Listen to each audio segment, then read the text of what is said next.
Today's class, Mesopotamia civilization and Chinese civilization. China civilization. Mesopotamia civilization, it's also called as Sumerian civilization. Sumerian civilization. So the word Mesopotamia means,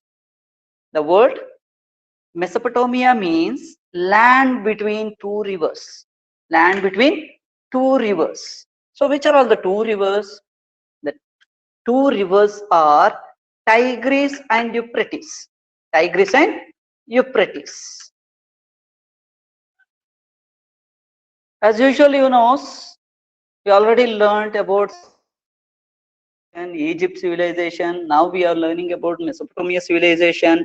Next, China civilization. So all the civilizations started the back of the river. So you'll see Indian civilization, it started the bank of the river called Indus River, so that you can see in the picture in the world map. And second one, what we learned, Egyptian civilization, it started from the bank of the river called River Nile. Now Mesopotamia civilization, it's originated in the bank of the river called Tigris and Euphrates. Tigris and Euphrates. And the China civilization started from the Huanghe River. Huanghe means that is Yellow River.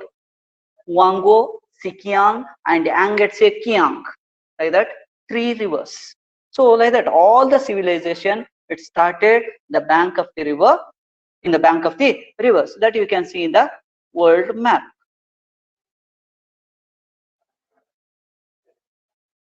So Mesopotamia civilization. Mesopotamia means the world is saying that land between the rivers. Especially it's originated in Iraq. Originated in Iraq. What they circled and they showed, that is the place of the Mesopotamia civilization. So Euphrates River, Tigris River, that we can see in the blue mark, they are given there. So what is the geography of Mesopotamia? Mostly dry desert climate in Southwest Asia, means in Middle East, except in region between Tigris and Euphrates rivers. A flat plain known as Mesopotamia lies between the two rivers. It lies between the two rivers. It is called Fertile Crescent. Fertile Crescent because of a rich soil. It's called as Fertile Crescent. Have a rich. It is very rich in soil. Very rich soil we can find in this place. So we can see there where is the Tigris River and where is the Euphrates River. Its flows and how it's located. It's located. The land is located in between the rivers. So we can see in the map. Next, how was the city states in Mesopotamia? Although all the cities shared the same culture, each city had its own government, rulers, warriors, its own patron god, and functioned like an independent country. It functioned as an independent country. Mesopotamia cities were Ur, Uruk, Kish, Lagash. Ur, Uruk, Kish, Lagash were the important city-states of Mesopotamia. At center of each city was a temple. It was called as a ziggurat. A ziggurat. How it is? A massive, a tiered, a pyramid-shaped structure. A massive, a tiered, a pyramid-shaped structure. So we can see in the picture. So how was the city-state? We can see in the picture.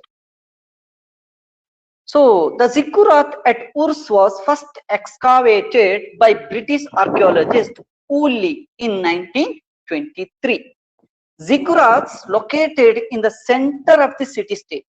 Ziggurats located in the center of city-state, home of the city's god. Ziggurat means home of the city's god, home of the city's god. So what about Mesopotamian religion? They believed in many gods, means those who are believing in many gods, they're called as polytheism.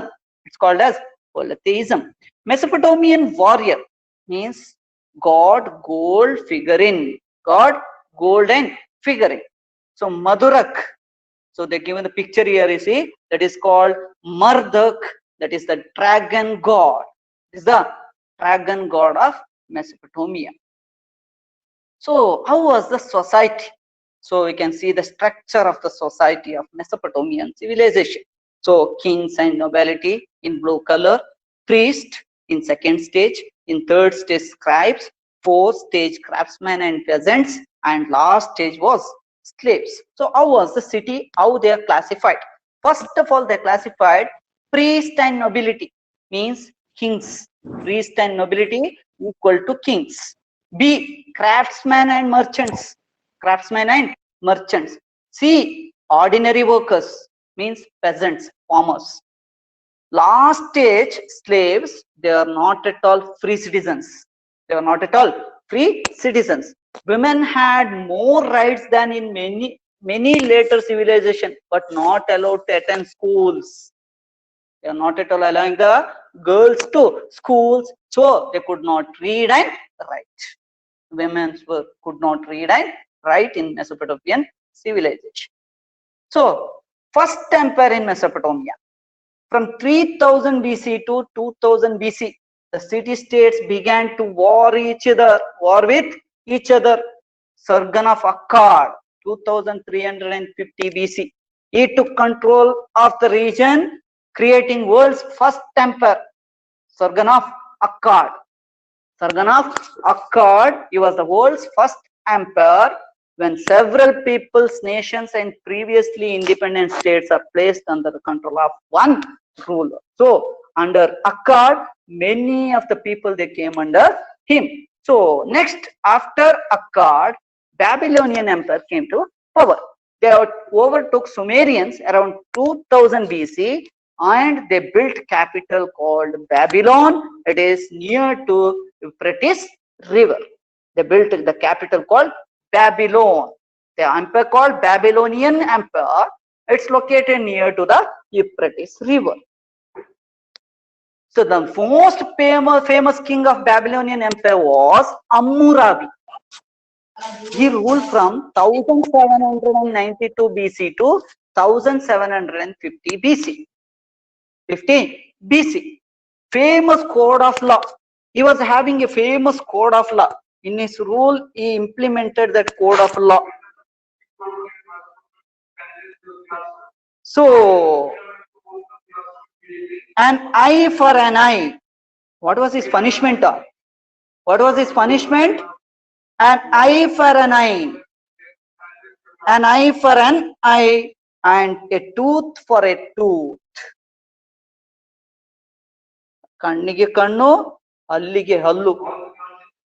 So, that was the code of law of Hammurabi. Code of law of Hammurabi. So, he took all the laws, the regions, in the regions of city-states and unified them into one code. This helped to rule the region. So, that is the statue of Hammurabi also I had given in the picture. You can see that.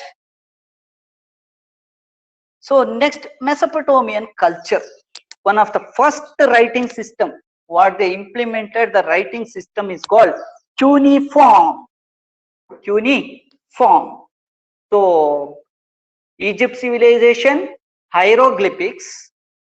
Mesopotamian writing system is called cuneiform. It's very important.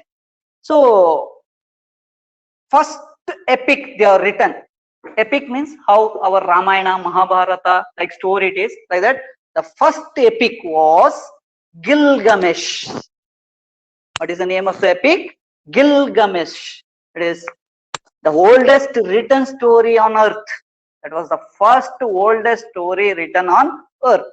It is about the adventures of the cruel king Gilgamesh.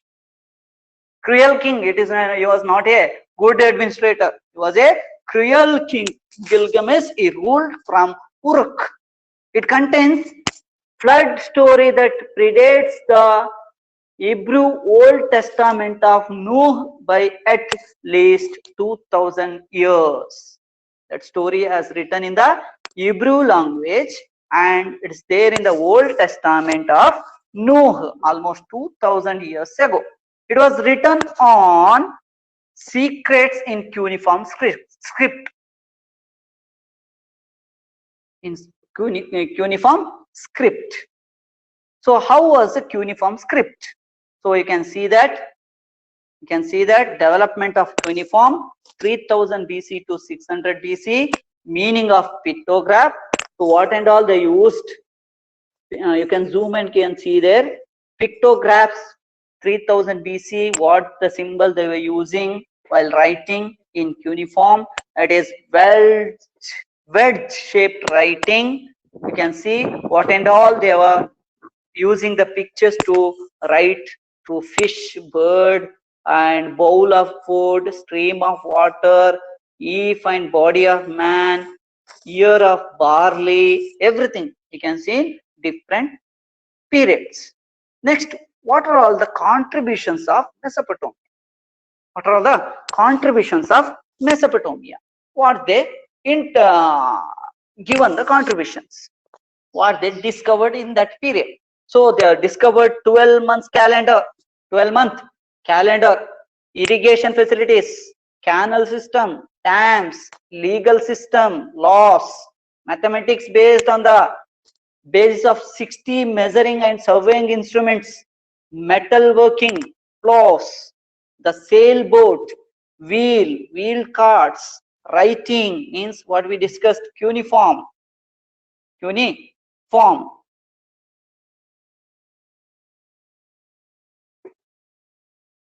So this is about Mesopotamian civilization. Next we'll go for Chinese civilization. China civilization. So first of all, we'll see the introduction about China. China is one of the world's oldest continuous civilization that began around 1500 BC. There are three main rivers, what I showed in the picture before. So there are three main rivers. One is Yellow River, Huanghe River, Yangtze River. Huanghe River in the north means Yellow River in the north, Yangtze River in the south, and Yangtze Kiang. Yangtze Kiang means Pearl River. So these rivers rise in the mountains of Tibet and flow eastward across China. The basins of those rivers are separated in the west by mountains, which gave way to hills and finally disappear altogether in the flat country near the coast. China has lot of mountains, forest, and jungle that make it to be isolated from others. However, it is not completely to be scaled off. For many centuries, especially 7th to 14th AD, China was the world's most advanced civilization. For many centuries, especially from 7th century to 14th century, China was the world's most advanced civilization. So you can see the map of China. So Huanghe River, Yellow River, Yangtze River, and Pearl River or Yangtze Kiang River. You can find out in the map. You can see in the map. So the picture of rivers also I showed. Yangtze River, Yellow River. It looks like yellow, so it's called as Yellow River, Huanghe River. So which are all the dynasties ruled China? Which are all the dynasties ruled China? First of all, China was ruled by Shang dynasty. Shang dynasty. Next, Zhou or Zhou dynasty, Qin dynasty, Han dynasty, Shu dynasty, Tang dynasty, Song dynasty, Yuan dynasty, Ming dynasty, Qing or Qing dynasty. How was the society? How was the society. The social structure of ancient China was the key of determining who was the most important and most respected people of ancient times in China. There are 5 groups. First one is the Shi, next the Nong, next the Gong, next the Shang, next the Nubi. That you can find out in the structure of that.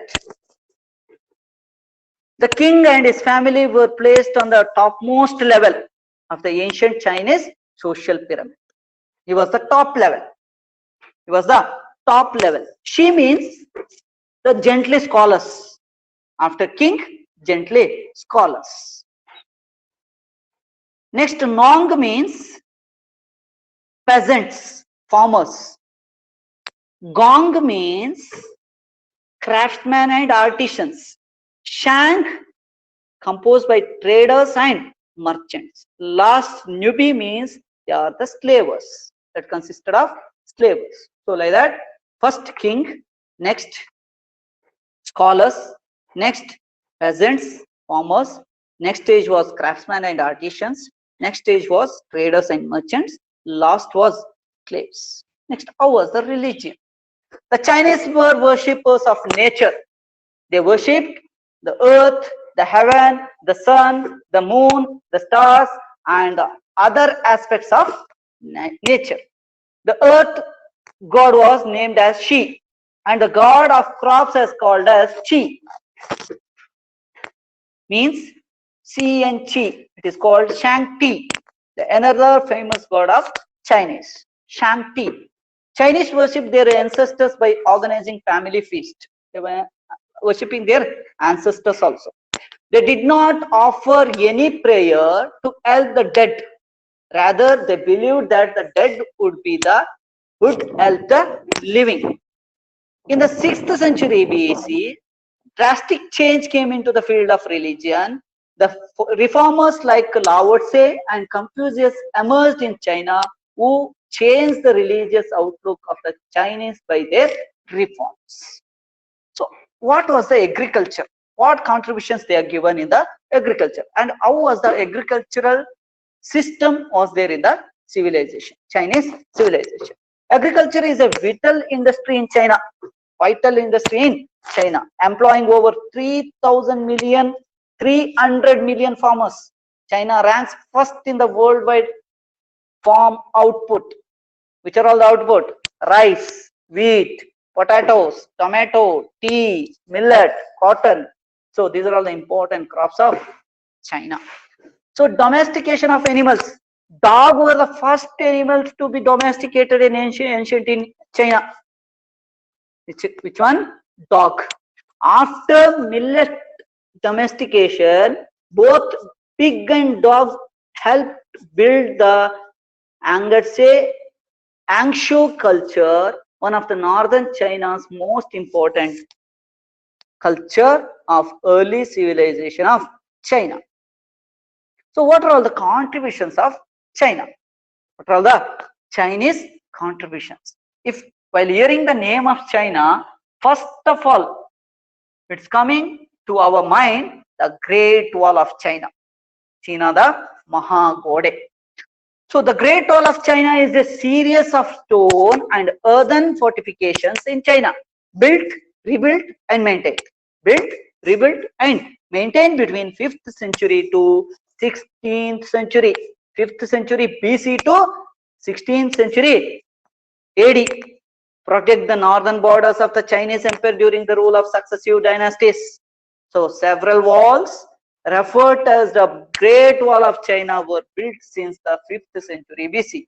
The most important or the most famous is the wall built between 220 BC and 200 BC by the first emperor called Shi Huangdi. Qin Shi Huang they are given. It is Shi Huangdi.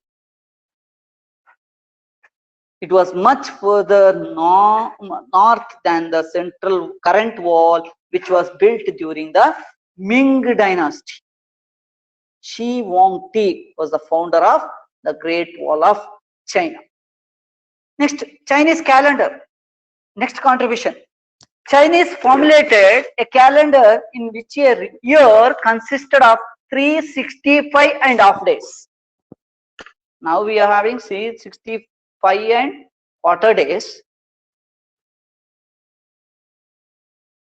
365 and quarter days. But Chinese, they have founded the calendar called, it was having 365 and half days. The Chinese calendar is a lunisolar calendar which arranges the year, month and day number upon the astronomical date. In the Chinese calendar, the days begin at midnight and end at midnight of the next day. How it is? The days begin at midnight.